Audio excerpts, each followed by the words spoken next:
Right, so now it's day 108.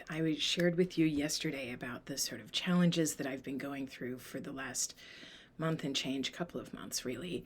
And I realized that I have not shared a bunch of the really amazing stuff that's been happening in me and sort of for me in this journey. And I want to sort of lay the groundwork here by saying one of the problems for me, with a purely financial goal, like making $1 million in a year, is that money is like such a narrow and thin and sort of, uh, this is a funny thing to say, but it's like a sort of impoverished way of relating to existence, right? Because money itself is just a vehicle or an energy or a facilitator or an amplifier, sort of depending on the context.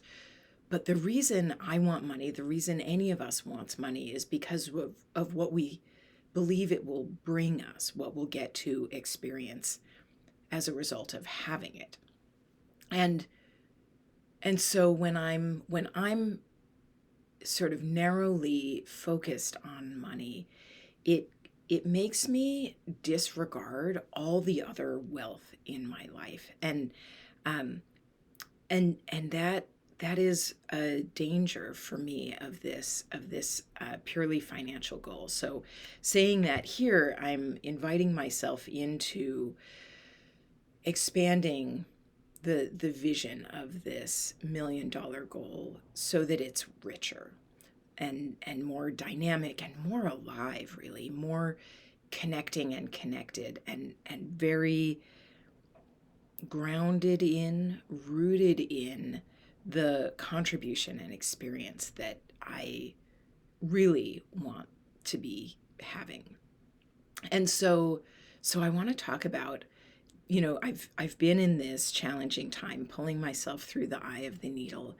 And among other things, I've been sort of treading through territory of greater personal financial scarcity than I have experienced in my adult life.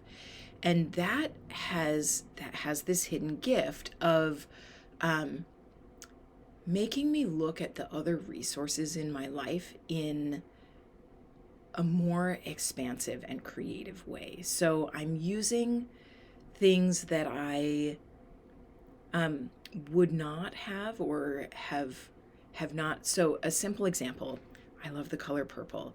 I buy purple pens because I like to journal in purple, and I don't know, it just like it's a color that delights me. And um, but I also have a lot of pens in other colors that when I am feeling full of plenty, I'm like, well, I'm gonna write with my purple pen because I like it.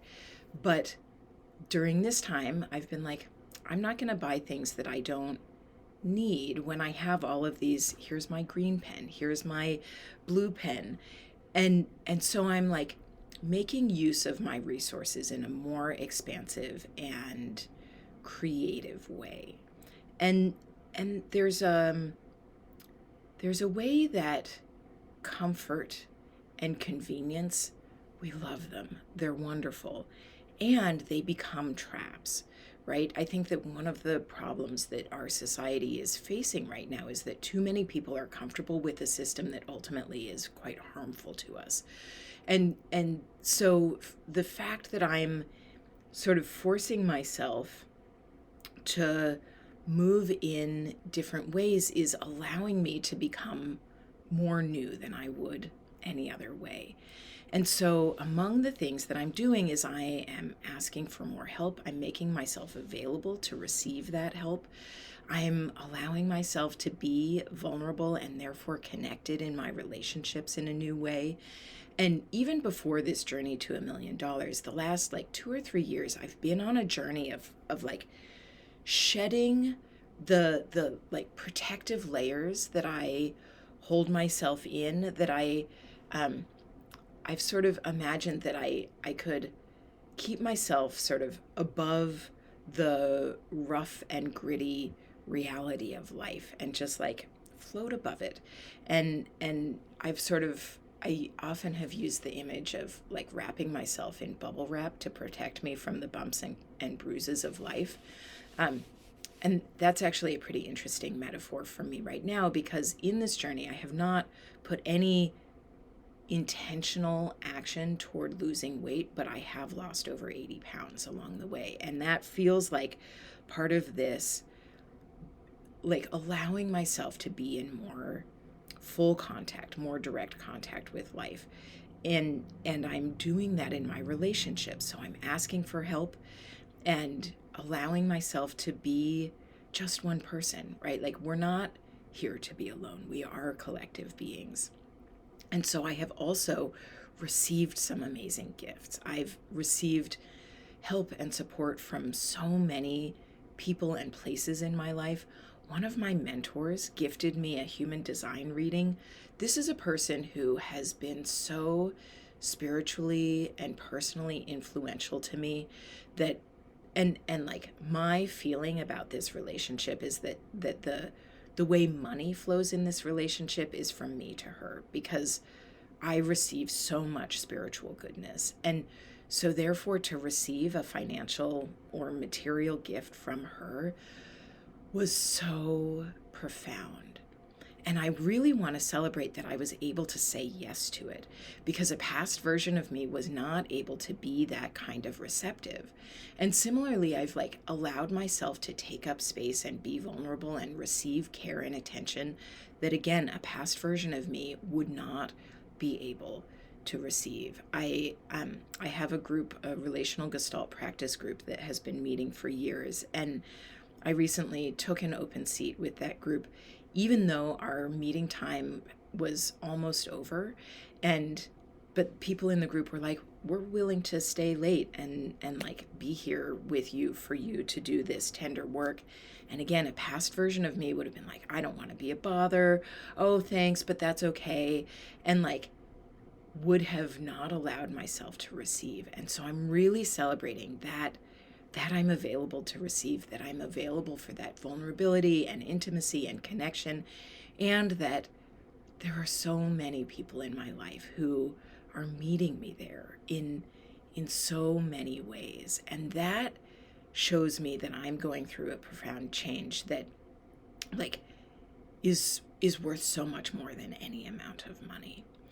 So I wanted to come in here and sort of complexify this relationship and share that the journey, if I'm just judging it by money right now, it feels like, whoa, boy, I am not sure that I am having the kind of success that I want to, that I mean to. But when I look at the bigger picture, I can see that I am being changed and I'm participating in that change, and I'm becoming more alive and more real, and I'm like more here than I was before. And I'm actually in the notes on this video, I'm going to share a link to a couple, like to an old YouTube video from a couple years ago, and then to one from like this week. And you will, I am shocked at the difference. And I think that you will be too, and you'll be able to see what I'm talking about. And I'll just close with one last celebration, which is that a past version of me would have looked back at an old me with like cringy embarrassment, like, oh no. And now I'm in a place where I can look back at my past self and just love and appreciate her so much, like that she was willing to start on this journey is the reason that I'm able to be here right now. And I'm just really celebrating and appreciating that I'm in the unknown, and the unknown is where all the good stuff is. So thank you for being with me in this journey. I can't wait to share my next update. Love you, friends.